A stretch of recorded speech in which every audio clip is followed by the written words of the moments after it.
Pessoal, vamos sentar aí para a gente começar, por favor. Eu queria pedir para o pessoal... O pessoal recebeu esse cartaz aqui, não recebeu? Pois, por favor, tirem os seus cartazes, que nós vamos fazer uma foto, a gente levantando esse cartaz. Todo mundo, por favor, vamos sentar e tirar uma foto, todo mundo levantando esses cartazes que foi distribuído. Quem tem esse cartaz, por favor, ó, isso. Vamos tirando os cartazes, vamos sentando, gente, para a gente começar a nossa mesa. Vamos lá, vamos sentando. Vamos, quem está em cartaz, vamos levantando os cartazes. Senta aí, pessoal, para pegar, fazer uma foto legal, porque senão...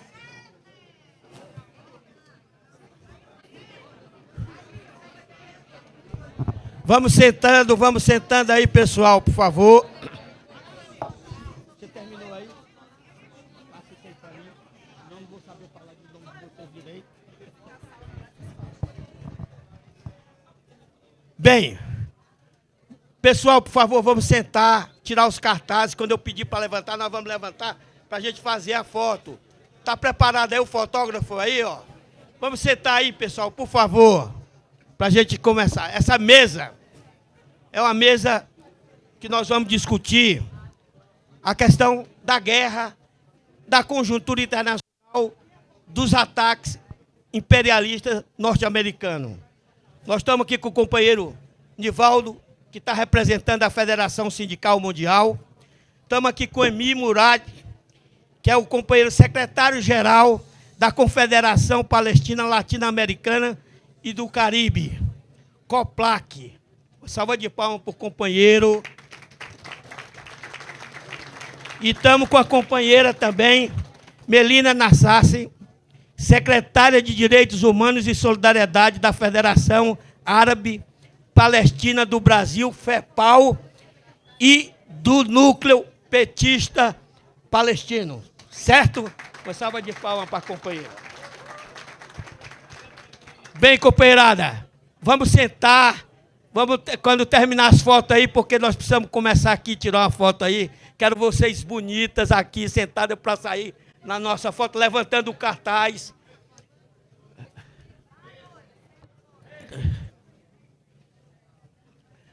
Vamos sentar? Vamos começar, então? Beleza. Pessoal, por favor, levantem o cartaz. Cadê o fotógrafo aí? Levanta os cartazes.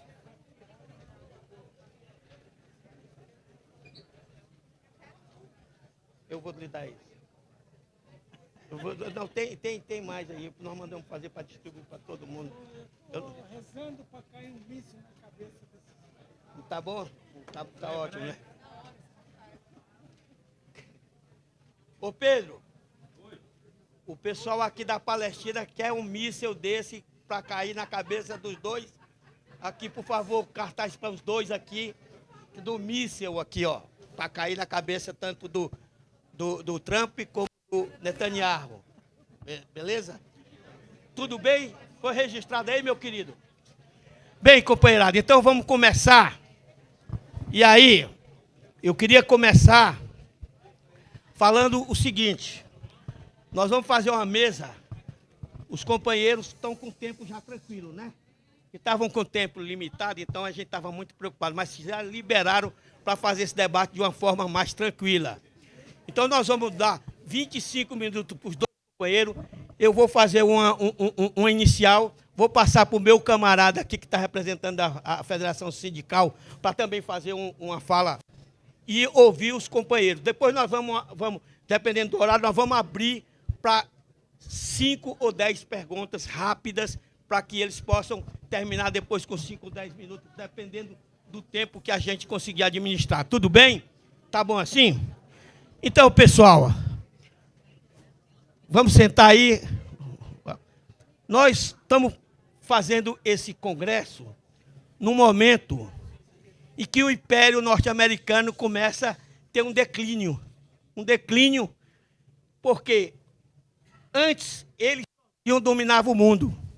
E agora outras potências estão assumindo essa liderança, que é o caso da China, por exemplo, que tem uma liderança comercial de 30% do comércio mundial, já é feito com a China.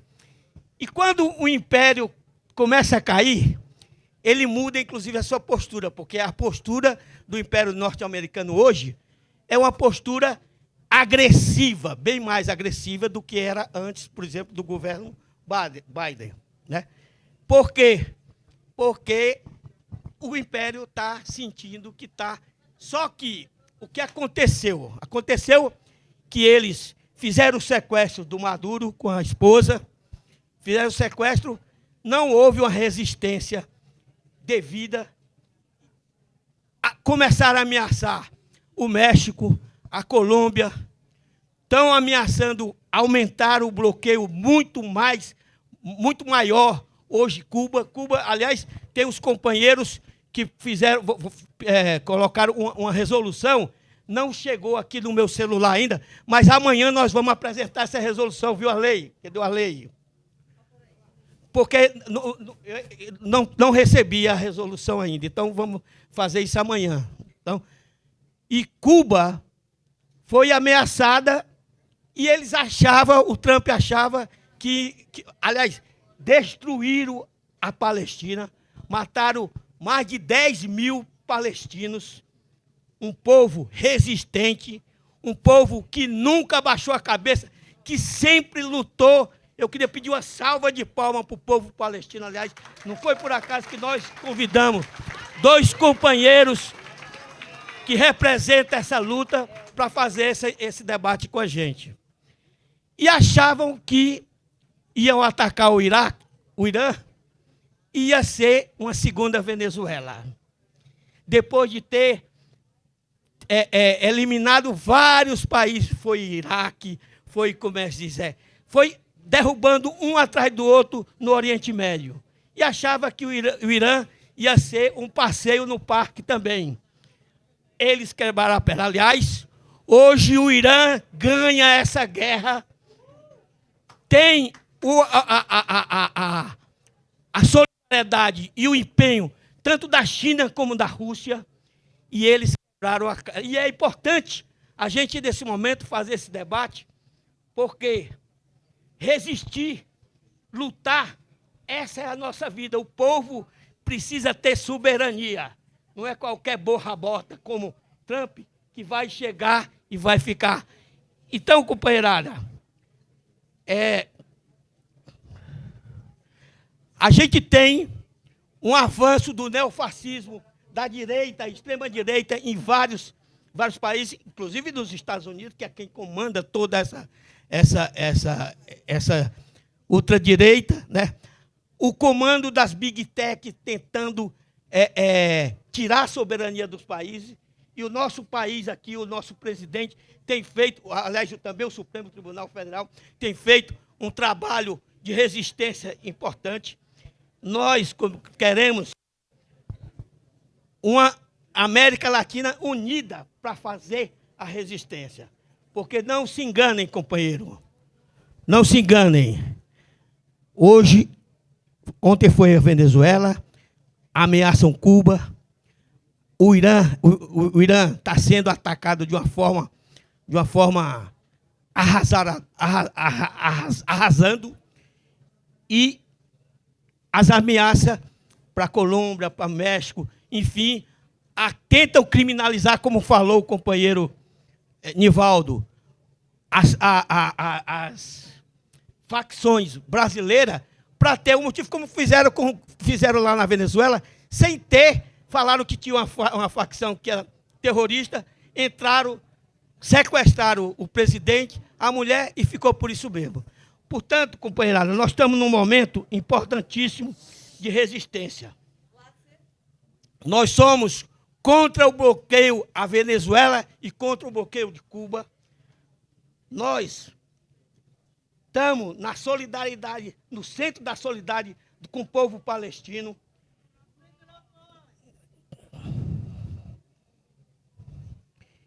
E dizemos o seguinte: o povo nós precisamos dialogar com o povo normal, porque, inclusive, a mídia faz um debate sujo completamente diferente. Por isso que nós fizemos questão de trazer os companheiros para fazer esse debate claro e dizer que nós, da Intersindical, a nossa resolução, uma resolução de conjunto de todas as forças, trazem todo esse debate e dizer que o seguinte, a soberania dos povos tem que ser respeitada e nós vamos estar junto com todos os organismos que fizerem essa luta junto com a gente para garantir a resistência dos povos que estão sendo atacados pelo Império Norte-Americano.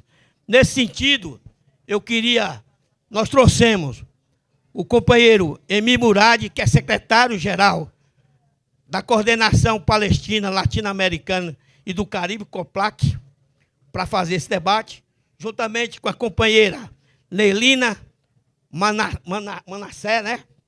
Secretária de Direitos Humanos e Solidariedade da Federação Árabe Palestina do Brasil, FEPAL, e do Núcleo Palestino do PT. E convidamos o nosso camarada que representa a Federação Sindical Mundial, federação da qual a Intersindical é filiada, que temos feito várias lutas conjuntas e, nesse momento, a nossa ação tem que ser cada vez mais unidade no sentido de resistir a esses ataques do imperialismo. Nós estamos... A questão dos BRICS, eles tentam atacar os países ligados ao BRIC, que não é por acaso que tentam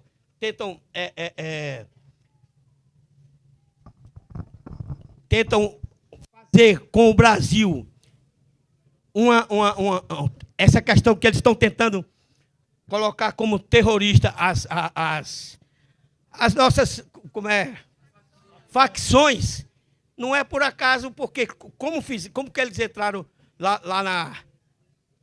na Venezuela? Foi falando que o Maduro era o chefe de um grupo terrorista, tal, e isso eles querem fazer. Nós não podemos aceitar isso, por isso, gente, precisamos conversar com a população e falar o que está por trás de tudo isso. E o Irã é a nossa fronteira nesse momento, é o nosso baluarte. O apoio ao Irã tem que ser total e restrito, porque isso vai fazer com que eles parem esse ataque. Eu acho que foi o tiro no pé que o Trump deu por conta, eles não avaliaram o que representa essa unidade. Então, eu queria fazer, que essas são coisas pontuais do nosso documento da Intersindical, e vocês receberam que está completo. Eu queria passar, antes de passar para os dois companheiros, queria passar para o companheiro Nivaldo também, para fazer uma saudação, uma fala, uma coisa, para depois a gente fazer o debate com os dois companheiros. Nivaldo. Eu vou falar rápido, que é a segunda vez que eu estou falando, senão eu vou querer cobrar um cachê da Nilza aí, viu, Nilza? Vai quebrar as finanças da Intersindical. Não vai, porque nós não temos... Olha, sobre a conjuntura internacional, eu repito, eu li o documento base que vocês estão discutindo, mas acho que tem duas questões essenciais. Uma é a crise estrutural do capitalismo no Ocidente. O capitalismo está perdendo dinamismo, se desindustrializando, uma hipertrofia financeira e numa situação de aumento brutal da desigualdade, perseguição de imigrantes e aumento da miséria mesmo nos países centrais do capitalismo. A segunda questão é que nós estamos vivendo um período onde as placas tectônicas sobre as quais se apoia a ordem mundial estão se movimentando. Nós estamos numa transição acelerada, com o fim da hegemonia unipolar liderada pelos Estados Unidos para o mundo multipolar com novos polos de poder. Esse ambiente de crise do capitalismo e nova ordem mundial multipolar é o caldo de cultura para o ressurgimento da extrema-direita e pela ação desesperada do Império Americano, que tenta reverter ou diminuir o grau de decadência, apelando para a força bruta, apelando para a guerra. Uma guerra que atinge a Palestina, atinge Venezuela, atinge Cuba, atinge agora o Irã e também o sul do Líbano, que está sendo dominado, bombardeado e ocupado pelas tropas sionistas de Israel. Por isso que nós consideramos que a nossa luta deve ser para construir uma ampla unidade internacionalista de combate ao imperialismo. E nós temos que tomar cuidado aqui no Brasil. O Paraguai assinou um acordo e vai instalar tropas militares, bases militares dos Estados Unidos na fronteira do Brasil. O que significa que está havendo um cerco ao nosso país, porque os grandes estrategistas do imperialismo americano já disseram que a eleição mais importante na América Latina e no Caribe é a eleição do Brasil. A derrota do Brasil vai ter um peso estratégico na correlação de forças do nosso continente. Por isso que nós estamos aqui na expectativa de receber uma abordagem sobre a Palestina do Emir e da Melina, que, sem dúvida nenhuma, vai jogar luzes sobre esse debate fundamental. Nós temos que lutar pela democracia, pela soberania, pelos interesses dos trabalhadores e trabalhadoras do nosso país, mas essa luta é indissociável da luta que hoje está acontecendo no mundo inteiro. Era mais isso, Big, que eu queria dizer. Nós estamos com uma série de atividades compartilhando com a Intersindical, a FSM. Eu queria cumprimentar uma vez mais o fato de vocês começarem o Congresso com uma atividade internacionalista importante como essa. Então era isso e valeu. Obrigado, companheiro Nivaldo, nosso parceiro do dia a dia na resistência contra o imperialismo norte-americano. Então nós queríamos passar, sem muitas delongas, para o companheiro Emir Murad, que vai ter aí 25 minutos. Nós vamos dar... Precisamos escutar o que está acontecendo de fato. E aí nada melhor do que trazer quem está envolvido diretamente nessa resistência. Companheiro Emir, é com você, meu amigo.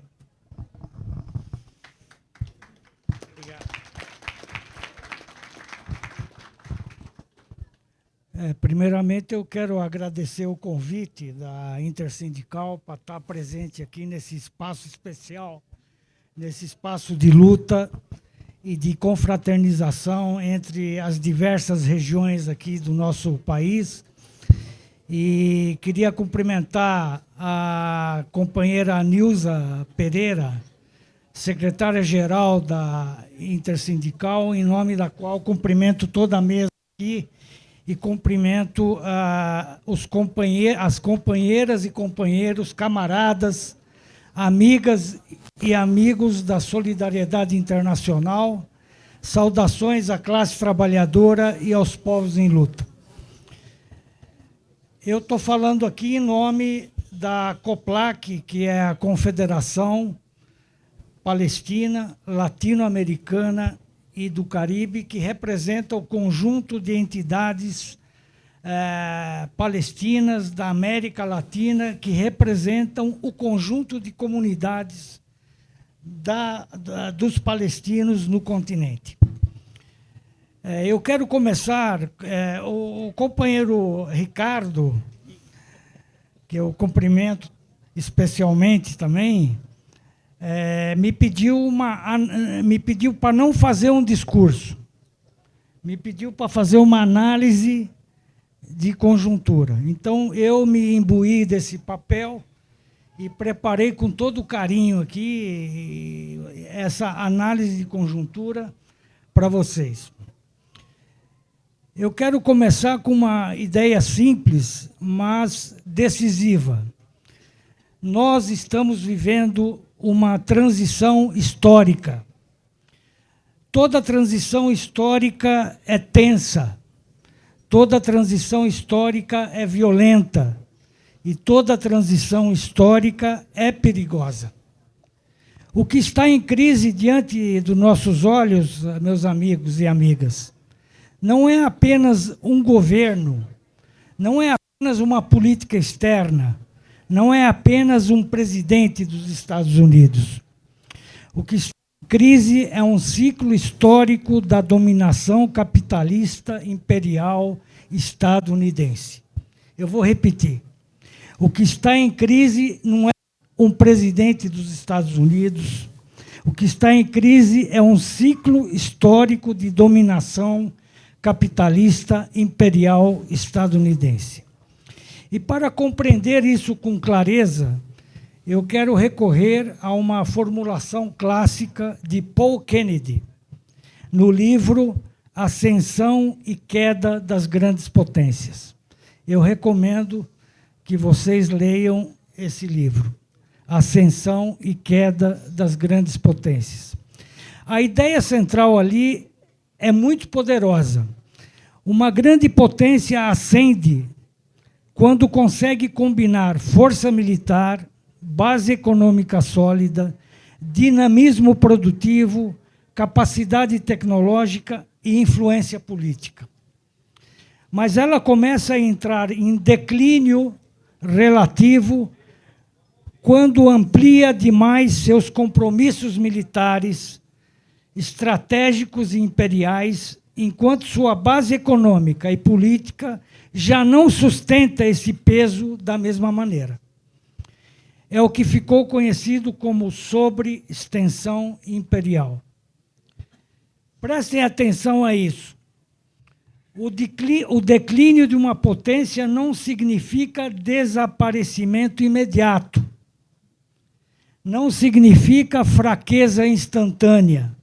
Não significa que ela deixa de ser perigosa. Ao contrário, a potência em declínio continua armada, continua rica, continua com bases militares pelo mundo, continua capaz de bombardear, sancionar, cercar, ameaçar e destruir. Mas ela já não consegue converter toda essa força em hegemonia estável, em autoridade legítima, em ordem duradoura. E é exatamente isso que estamos vendo hoje com os Estados Unidos. Os Estados Unidos continuam sendo, de longe, a maior potência militar do planeta.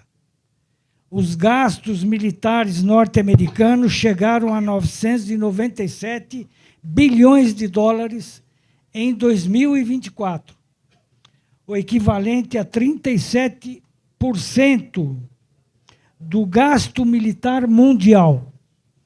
Mas, ao mesmo tempo, o CBO, que é um organismo do Congresso nos Estados Unidos, projeta déficits persistentes e uma dívida pública que sobe de 101% do PIB em 2026 para 120% do PIB em 2036. E no critério de paridade de poder de compra, a China aparece acima dos Estados Unidos, em tamanho de economia. Ou seja, a máquina militar continua colossal, mas a base material relativa da hegemonia já não é a mesma de antes. Esse é o ponto central. O imperialismo estadunidense não caiu, mas já não governa o mundo com a mesma folga. Já não impõe sozinho o ritmo da história. Já não transforma automaticamente poder militar em obediência política. E quando uma potência percebe isso, o que costuma acontecer? Ela recorre a mais coerção, a mais chantagem, a mais tarifas, a mais sanção, a mais bloqueio, a mais ameaça e a mais guerras. Desde 2020, isso ficou cada vez mais visível. A pandemia expôs fragilidades profundas do capitalismo central. A retirada caótica do Afeganistão em 2021 foi uma humilhação estratégica tão marcante que o próprio governo dos Estados Unidos abriu nova revisão oficial do episódio em 2025. E, ao mesmo tempo, a expansão dos BRICS deixou claro que parte importante do Sul global já busca caminhos fora do eixo tradicional, comandado por Washington. E aqui é preciso dizer com clareza, o BRICS incomoda o imperialismo estadunidense, porque mexe na estrutura real do poder mundial. Não se trata apenas de comércio, não se trata apenas de diplomacia protocolar, trata-se de poder. Trata-se do direito dos países emergentes negociarem entre si, ampliarem o uso de moedas locais, criarem plataformas próprias, defenderem reformas na governança global e reduzirem, ainda que parcialmente, a tutela do dólar e das instituições controladas pelo Ocidente. É o que o camarada Nivaldo chamou do multilateralismo, da implementação e da construção do multilateralismo. Hoje, o bloco reúne dezenas de membros, e nesse processo, China e Rússia têm papel central. A China, porque é o maior polo econômico, industrial e comercial do grupo, e a Rússia, porque segue sendo um polo militar, energético e diplomático de enorme peso, além de simbolizar o enfrentamento à política de cerco e sanções liderada por Washington. É por isso que Trump reagiu com ameaças tarifárias contra países do BRICS, sempre que enxergou o bloco como desafio ao dólar e à primazia estratégica dos Estados Unidos. O BRICS, minha gente, com todas as suas contradições, expressa uma tendência histórica, o deslocamento do centro de gravidade do mundo. E é justamente isso que o imperialismo não aceita. Vejamos, então, como essa lógica aparece no nosso continente e em outras regiões. Comecemos pelo Brasil. Nos últimos anos, o Brasil voltou a sentir o peso da coerção norte-americana em várias frentes. Trump, no último ano, impôs tarifa de 50% sobre a maior parte dos bens brasileiros e justificou a medida como resposta ao que chamou de caça às bruxas contra Jair Bolsonaro. No mesmo contexto, os Estados Unidos também cancelaram vistos de integrantes do Judiciário brasileiro ligados ao caso, inclusive ministros do Supremo. Ou seja, não foi apenas disputa comercial, foi uso de tarifa e sanção como um instrumento de pressão sobre a vida institucional de um país soberano. Em fevereiro de 2026, Lula respondeu dizendo que o Brasil não quer uma nova Guerra Fria e espera ser tratado em pé de igualdade como país soberano. Viva o Brasil!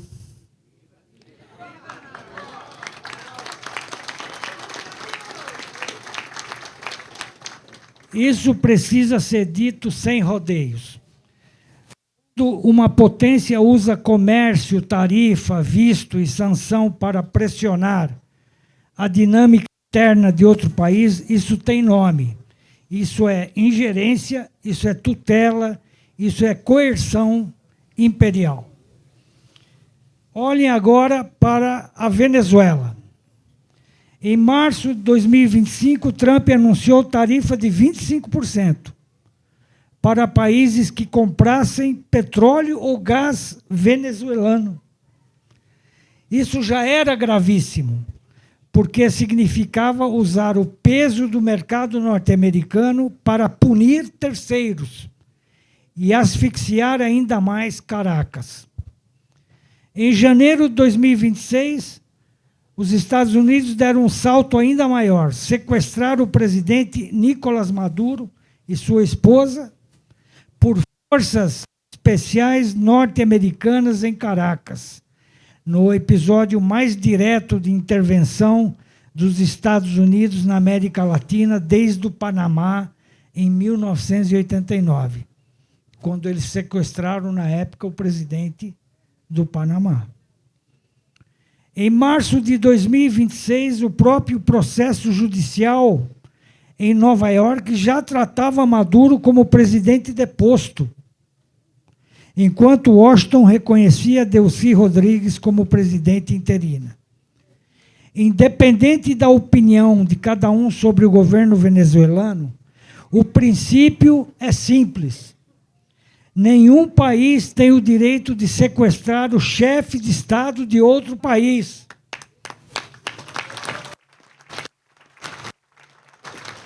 E remodelar pela força a sua ordem política, que se reconheça o resultado legítimo das eleições que houveram na Venezuela.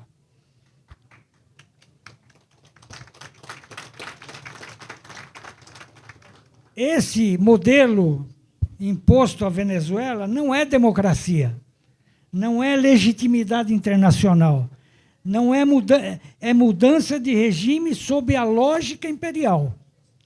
E não por acaso, logo depois, Washington lançou a chamada Escudo das Américas, a qual também se referiu o nosso camarada Nivaldo, apresentada como coalizão hemisférica sob liderança norte-americana. Em bom português, mais um passo para reafirmar tutela sobre o nosso continente. Ou seja, o que se tenta recolocar em marcha é a velha ideia de que a América Latina e o Caribe são quintal estratégico de Washington. Passemos a Cuba. Cuba vive hoje uma crise energética gravíssima, agravada por um bloqueio petroleiro de fato imposto por Trump. Em março de 2026, nesse atual mês, Havana buscou até mediação do Vaticano para tentar aliviar a pressão.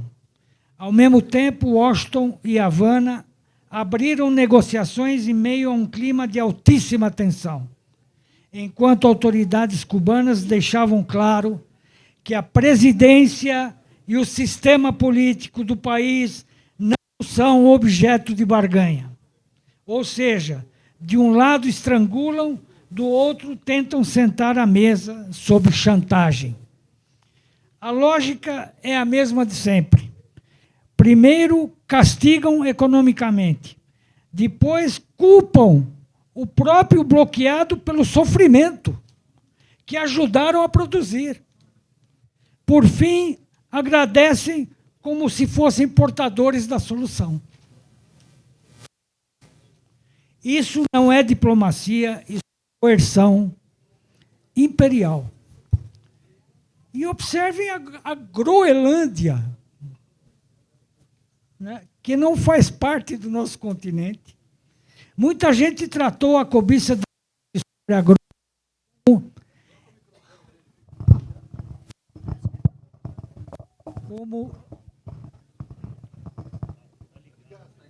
como Alô? como Põe aqui, ó. alô. Muita gente tratou a cobiça de Trump sobre a Groenlândia como excentricidade,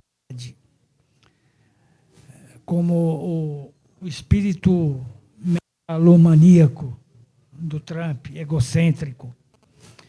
Não é. É geopolítica de alta intensidade. Foram registradas ameaças repetidas de Trump para tomar a ilha.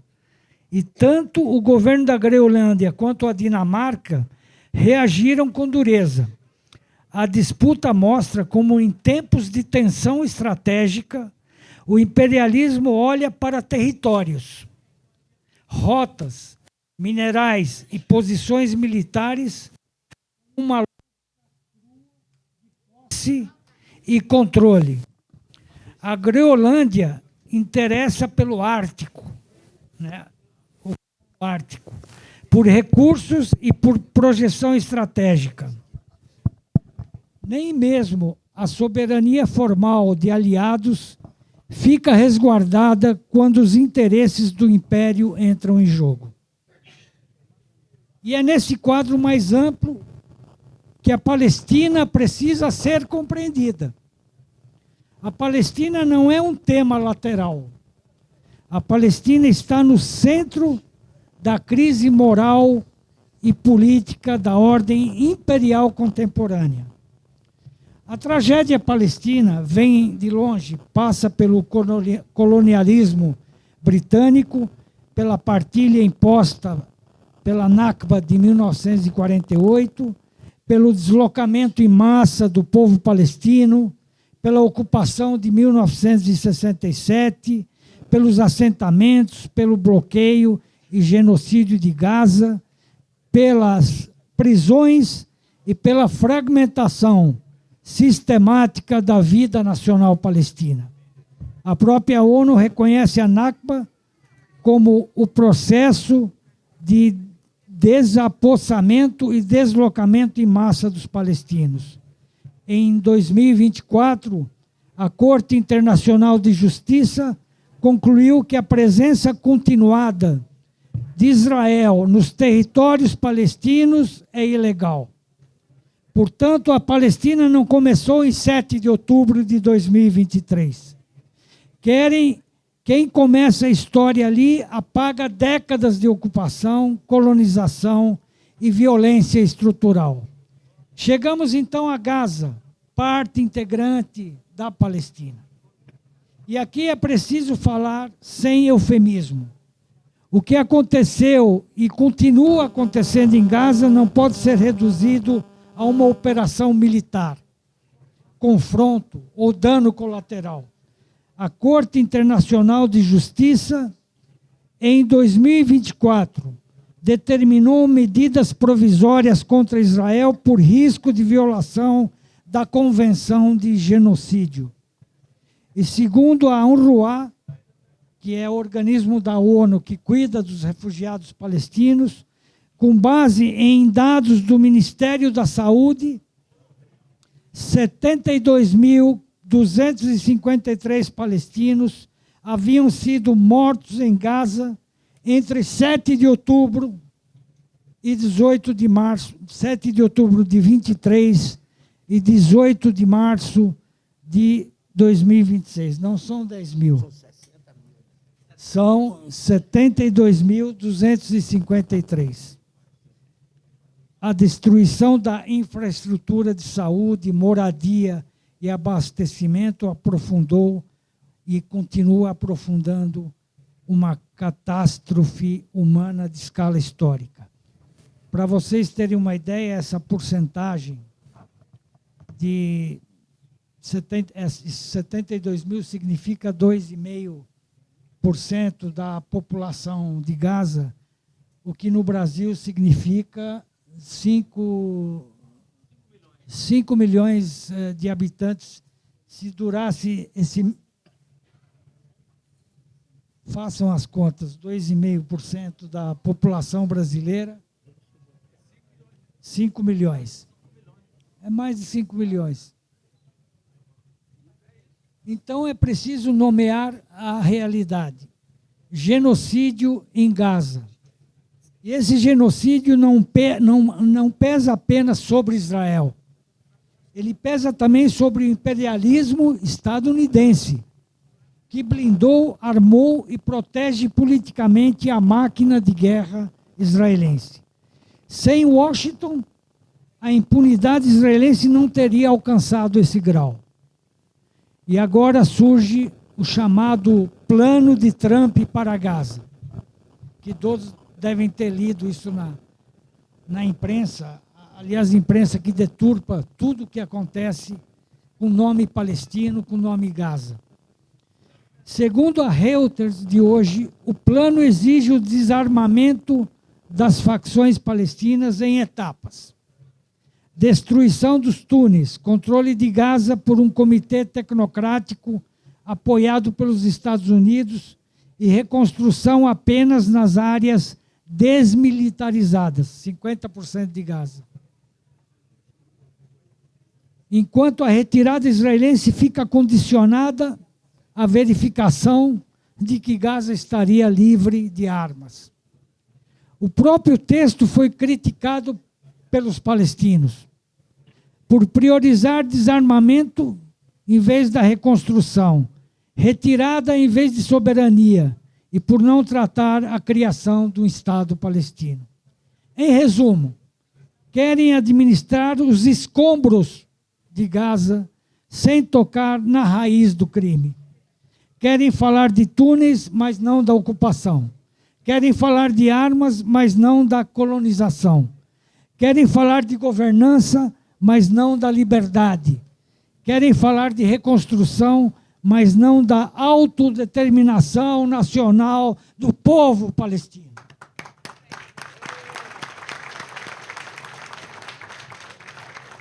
Isso não é paz, isso é pacificação colonial. E isso nos leva à guerra dos Estados Unidos e de Israel contra o Irã. Essa guerra é decisiva para compreender o momento atual do imperialismo. Por quê? Porque ela mostra uma potência que continua capaz de abrir frentes militares, mas já não consegue garantir estabilidade global nem para seus próprios interesses. Foi informado hoje que mais de 1.900 pessoas já morreram no Irã, desde o início dos ataques dos Estados Unidos e de Israel, em 28 de fevereiro, portanto, hoje se completa um mês dessa guerra. Foi registrado que os países do Golfo pressionam Washington para que qualquer desfecho inclua a degradação permanente da capacidade militar iraniana e controle efetivo da ameaça do Estreito de Hormuz, por onde passa cerca de 20% do petróleo e gás do mundo. Notem a contradição.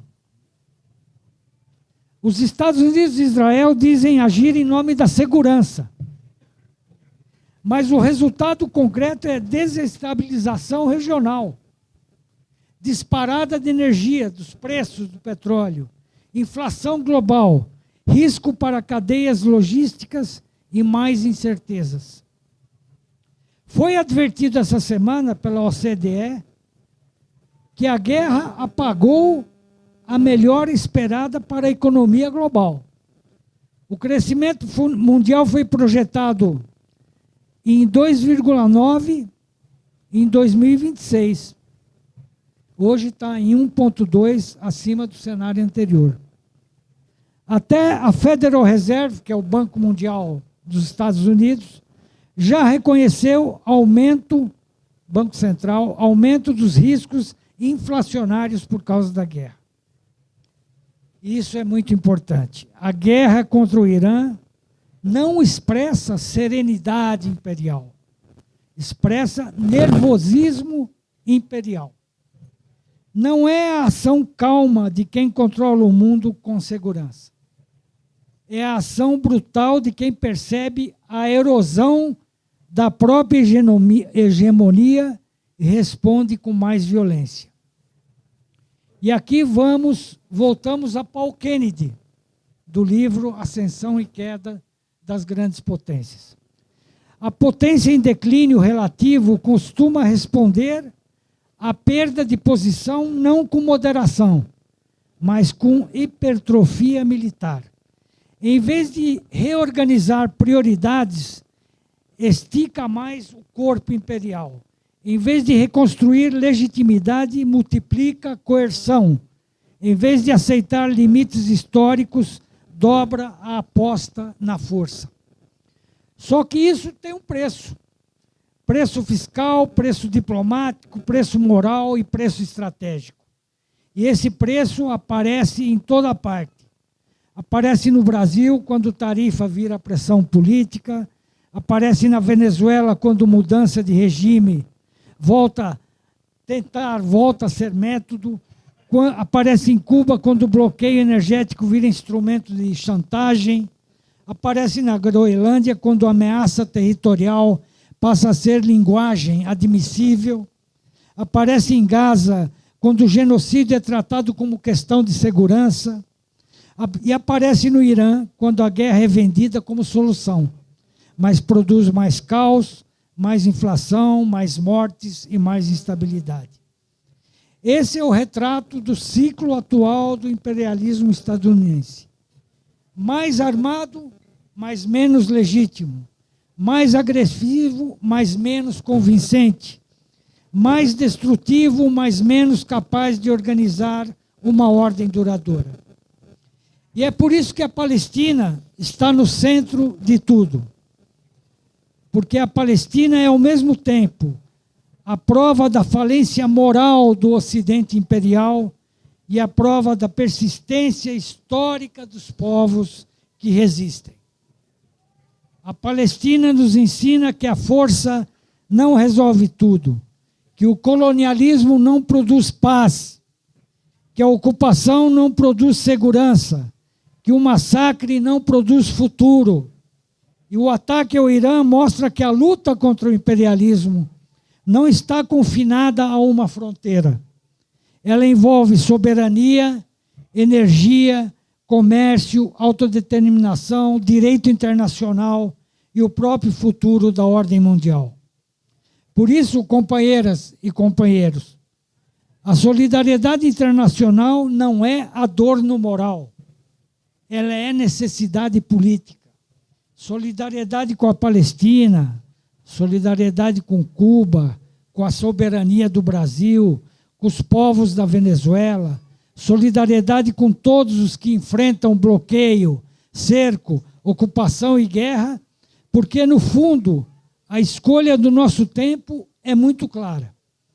Ou aceitamos que o mundo seja governado por tarifa punitiva, por sanção arbitrária, por ocupação, por bloqueio, por anexação e guerra de reordenação, ou nos colocamos com firmeza ao lado do direito dos povos de existir, resistir e decidir o seu destino. Eu termino com uma convicção. O declínio relativo do imperialismo estadunidense não o torna menos perigoso. Ao contrário, pode torná-lo ainda mais agressivo. Mas também revela seus limites. Revela que a dominação não é eterna. Revela que a força bruta não resolve as contradições históricas que ela mesma aprofunda. Revela que há fissuras na velha ordem. E nessas fissuras entram os povos, entram os movimentos, entram os trabalhadores, entram os que não aceitam se ajoelhar.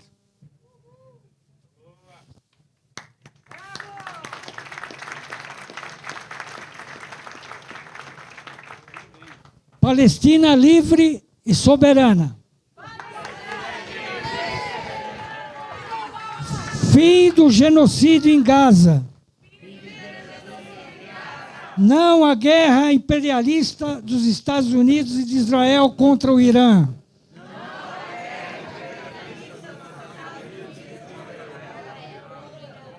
Não à chantagem imperial contra os povos do mundo. Viva a solidariedade internacional! Viva a luta anti-imperialista!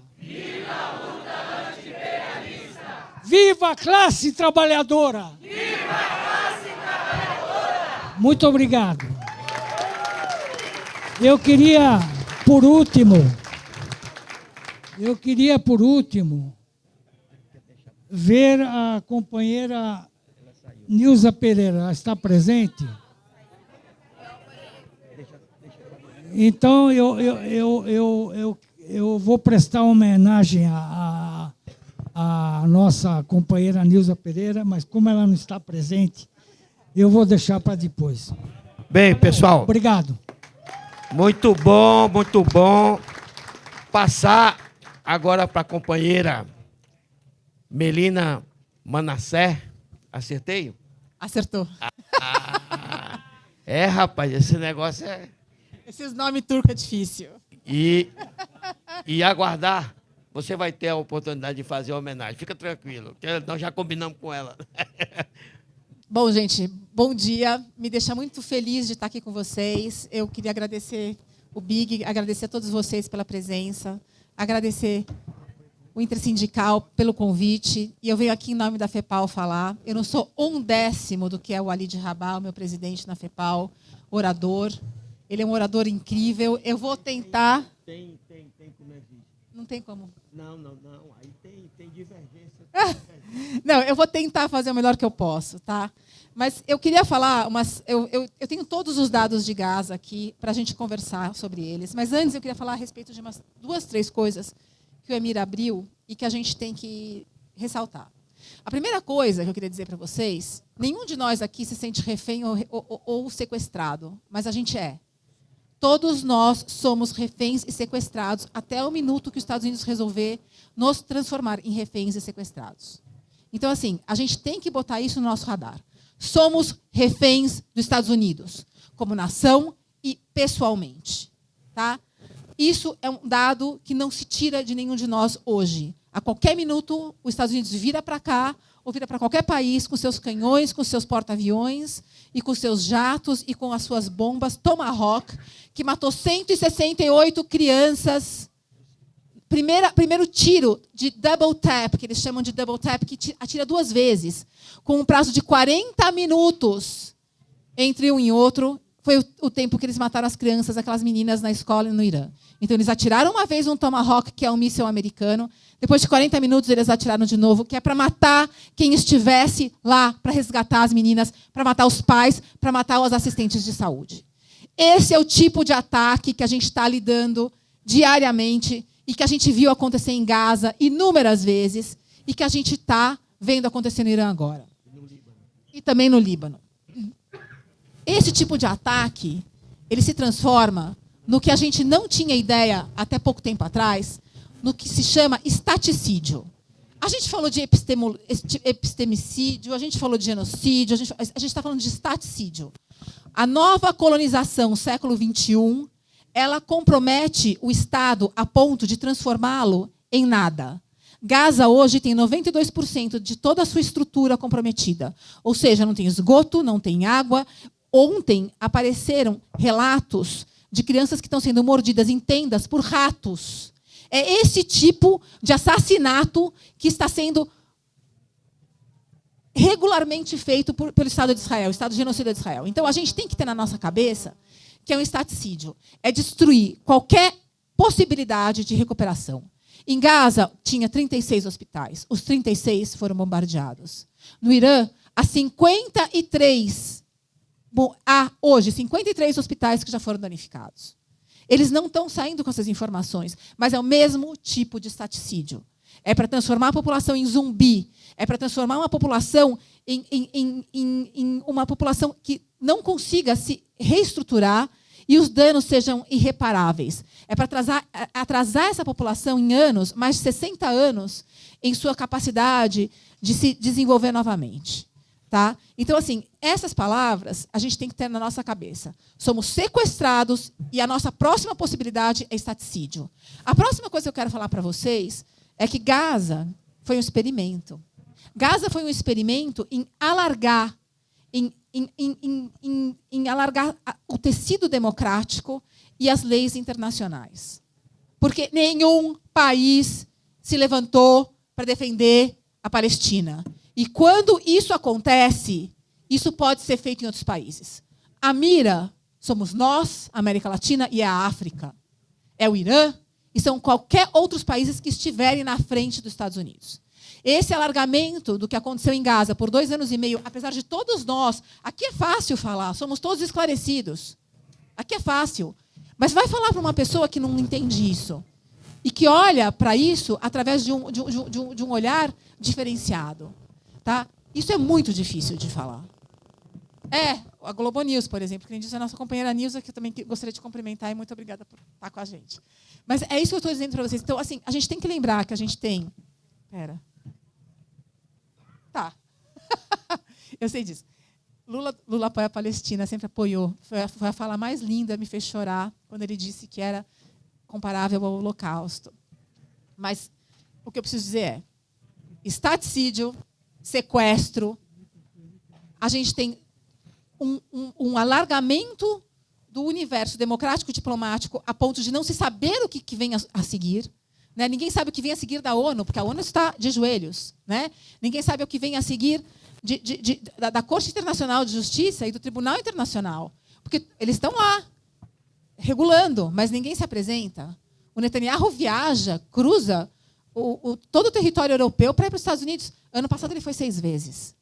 Então, por que eu estou dizendo isso? Porque a gente também tem que lembrar que não é só culpa do Netanyahu e do Trump, do Bibi e do Trump. A culpa é de um sistema. A culpa é de um sistema que põe Israel na ponta da lança do imperialismo.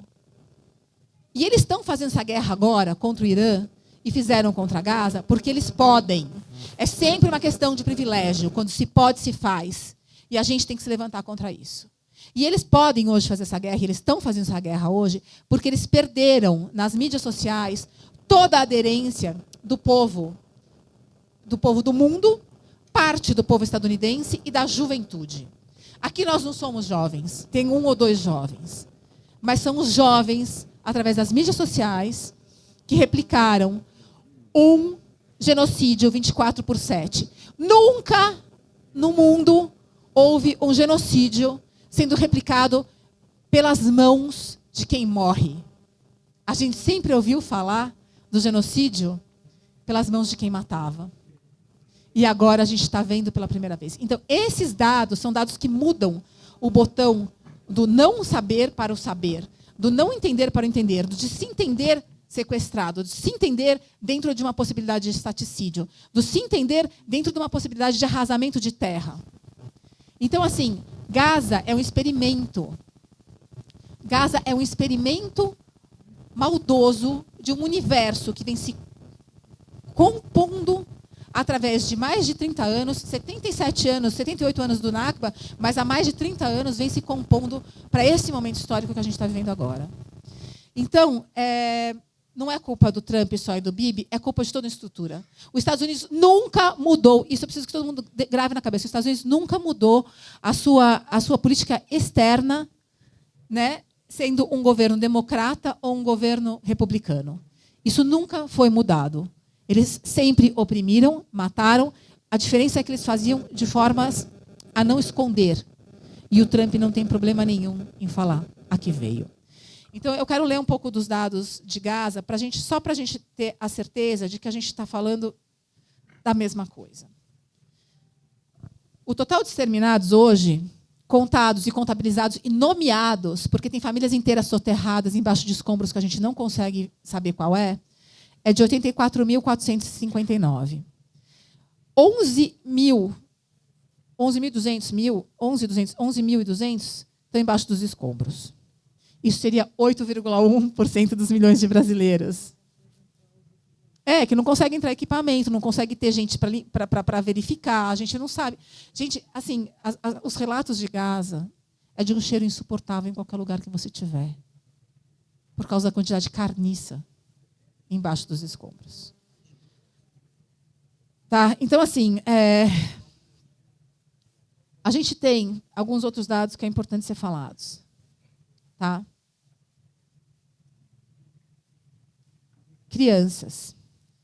O número de crianças mortas nomeadas é 18.882. Mas o total, como tem aproximadamente 4.000 desaparecidas, é de 22.882. Tá? Isso seria o mesmo que a gente matar 2,2 milhões de crianças no Brasil. Isso é de uma tristeza sem tamanho. Israel assassina 4 vezes mais crianças palestinas em Gaza do que em um ano dos 6 anos da Segunda Guerra Mundial. É um dado excruciante, tá? Então, mais de 40 mil crianças ficaram órfãs, ou de mãe, ou de pai, ou dos dois. A gente tem, de mulheres mortas, 14 mil mulheres mortas. A gente tem 12 mil crianças amputadas de um ou mais membros. Tá? A gente tem um declínio da população, da natividade da população em Gaza de 41%. Ou seja, não vão nascer. Eles conseguiram exterminar os ventres palestinos. As mortes maternais foram 220, mais de 20 vezes superior ao registrado, por exemplo, em 2022, ano anterior ao genocídio. Então, eles fizeram de propósito. O exército israelense tem aqueles amuletos que eles colocam de tecido no braço. Tem um deles, que é da Grande Israel, que compõe um pedaço do Egito, a Jordânia, o Líbano inteiro, vai até a Turquia, um pedaço do Iraque e um pedaço da Síria. O outro, o segundo que eles colocam depois da ideia do Grande Israel, é de uma mulher de burca, grávida, e com uma mira na barriga. E o mote deles é uma bala mata dois. Tá? Então, assim, é para a gente ter essas imagens na nossa cabeça. Porque a gente não consegue passar propriamente para todo mundo o que a gente tem vivido, tentando representar a nossa população na diáspora. 14 mil mulheres exterminadas em Gaza, a taxa de natalidade cai. São 55 mil nascimentos que não ocorrerão. 5 mil desses nascimentos ocorreram de forma prematura e não tem estrutura de saúde para cuidar dessas crianças.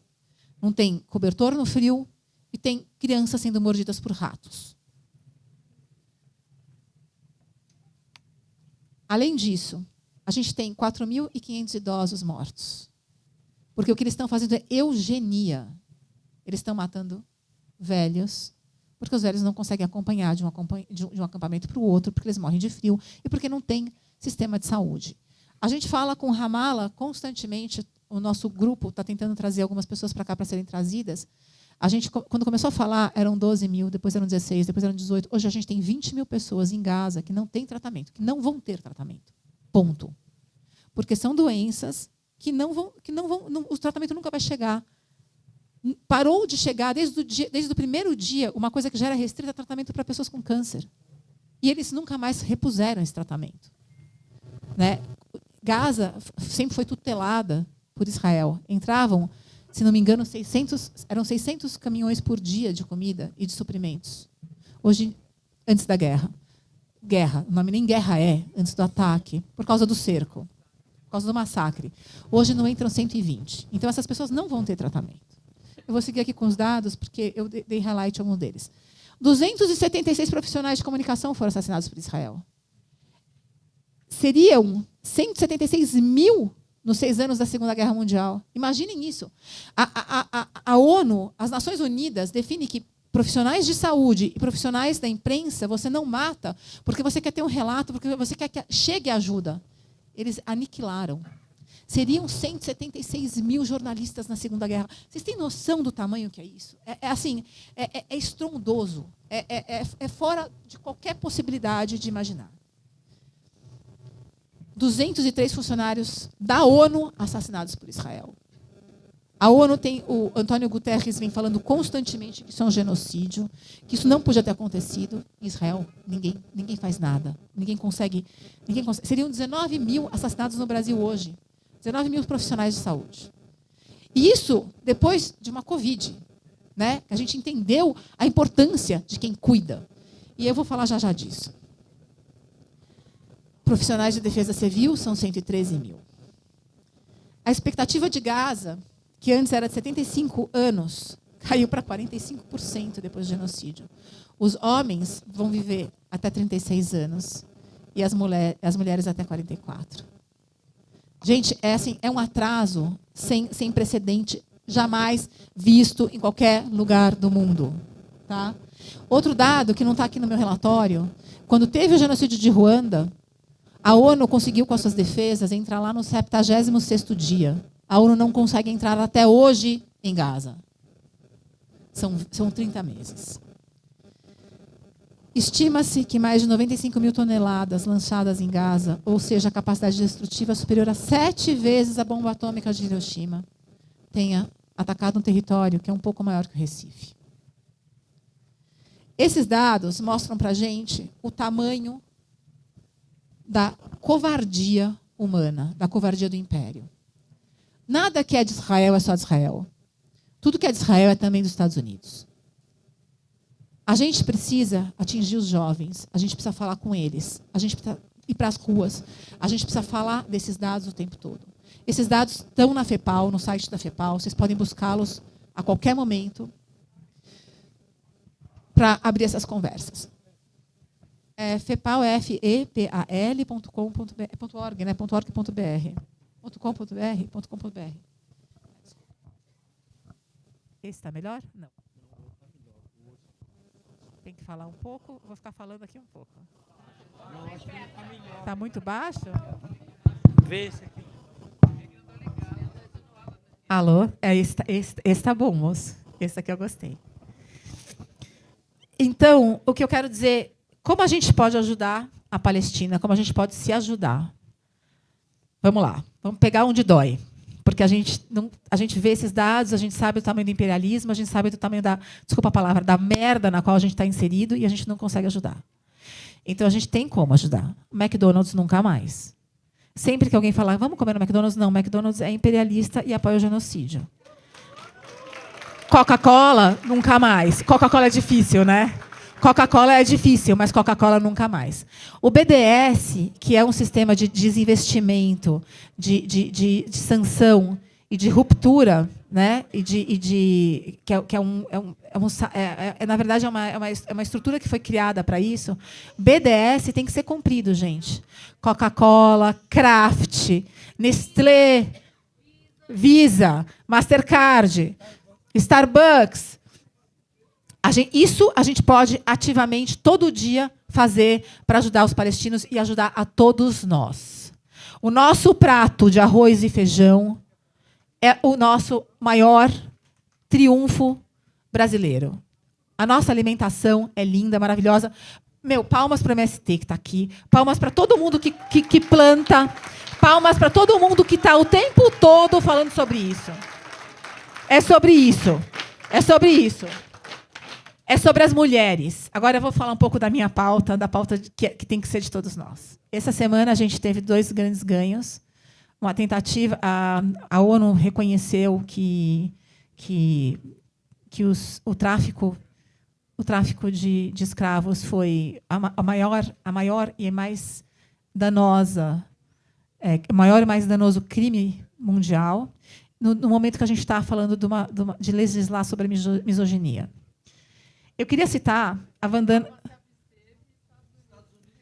E aí Israel e a Argentina votaram contra.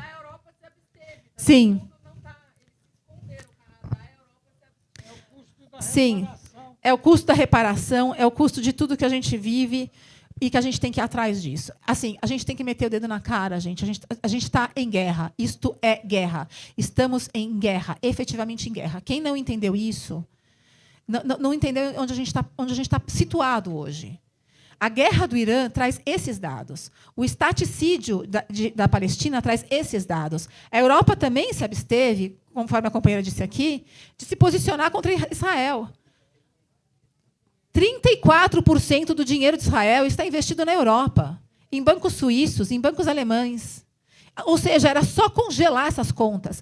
Outro dado curioso que as pessoas não sabem, porque são dados internos, que eu acho que as pessoas também não precisam chegar nesse nível de detalhamento. De 1900 até 1927, antes da queda da Bolsa, Israel tinha 3% das terras. Os sionistas tinham 3% das terras palestinas. Eles só conseguiram comprar com incentivo forte dos outros países, mas 3%. O povo árabe, o povo palestino não queria vender para eles. E depois a bolsa cai. E aí esse número se mantém até 1933.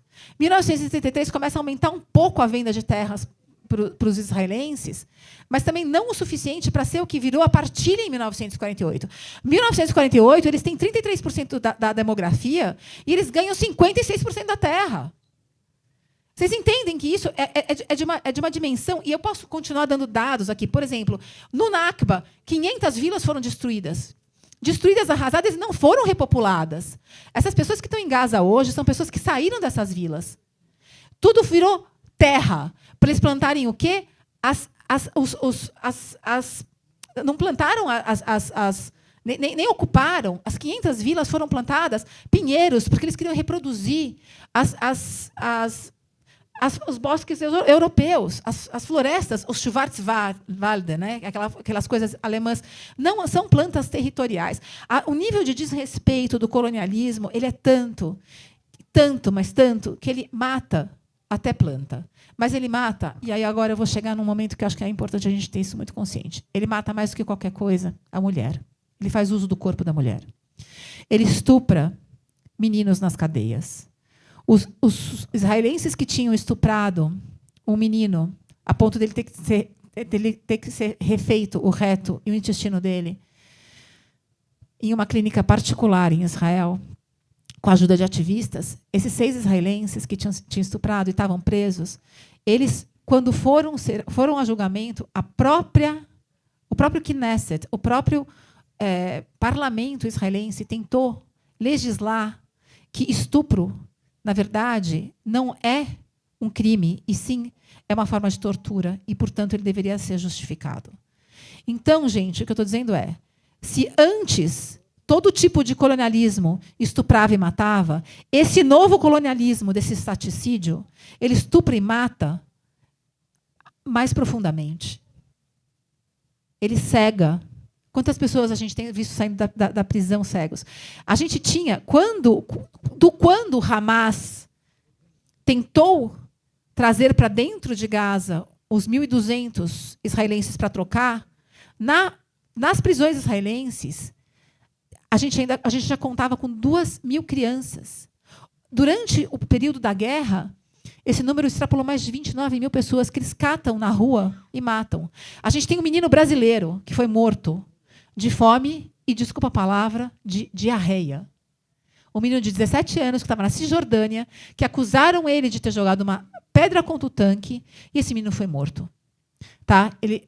Até hoje a família não recebeu o corpo dele, e o juiz israelense, semana passada, deu que ele morreu de fome e encerrou o caso.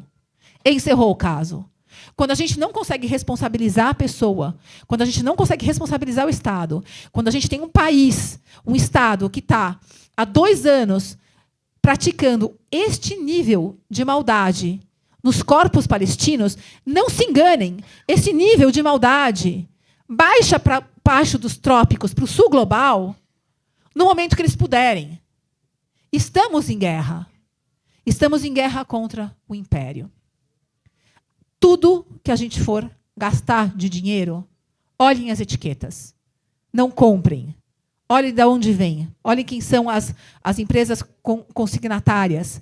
O Café Três Irmãos é de uma empresa israelense. Casas Bahia, do pedófilo sionista. Então, gente, o que a gente puder fazer através do nosso bolso, vamos fazer. Eu queria falar para vocês uma outra coisa, que é o seguinte.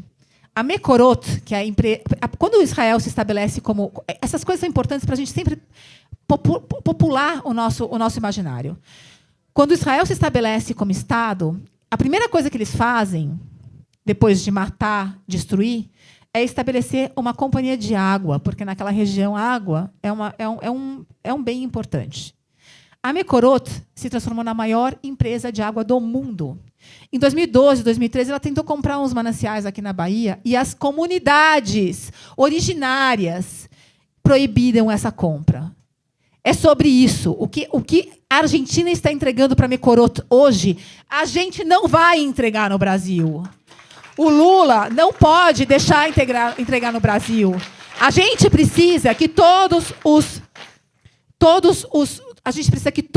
os nossos governantes, todas as nossas municipalidades, todos os nossos deputados estejam cientes desses dados. Então, assim, busquem, falem conosco, a gente explica. Porque a gente não pode deixar aqui virar o quintal de nada. É isso, eu queria concluir e abrir para perguntas, mas Eu acho que é isso, gente. A gente está de frente a um momento histórico, porque nesse momento histórico existe a possibilidade do povo propagar a mensagem, do povo, com os seus celulares, poder quebrar a mídia hegemônica. E isso a gente tem que fazer. Obrigada.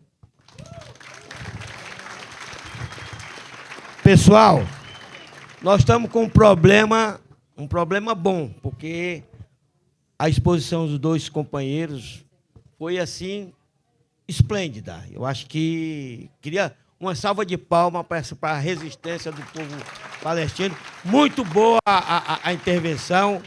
Aliás, o que eles falaram aqui, principalmente o EMI, é a nossa resolução do nosso documento da Intersindical. Exatamente a mesmo nível, mesmo compromisso de solidariedade. A gente se conhece há muito tempo. Beleza. Mas eu queria pedir para o pessoal, gente, nós estamos com um problema de horário. Claro que, porque os companheiros, eu não interrompi, porque eu acho que era muito mais importante a gente escutar os dois companheiros do que fazer pergunta, e nós podemos fazer o debate à tarde. Tudo bem? Então, nesse sentido, eu quero passar para o Emi, que o Emi tem uma homenagem para fazer. Eu vou passar para ele, que se eu nem sei o que é, eu vou ficar falando do que eu não sei. Por favor. Companheira Nilza Pereira, por favor, suba aqui ao palco, que eu queria prestar essa homenagem.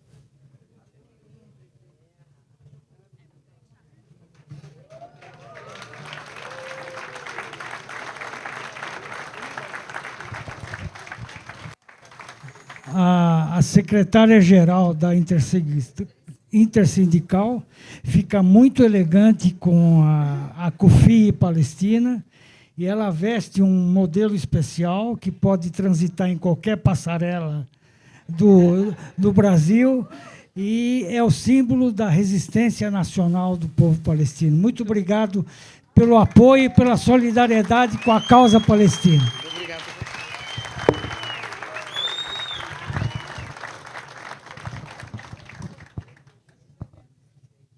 Bem.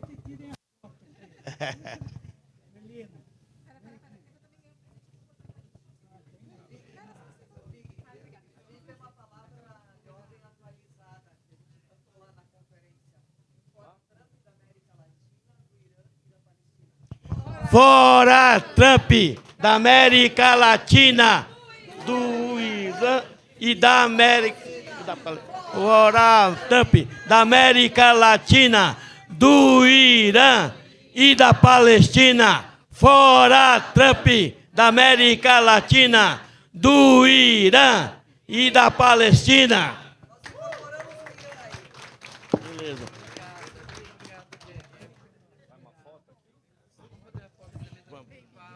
Nivaldo, chega aí, Nivaldo. Todos os quatro.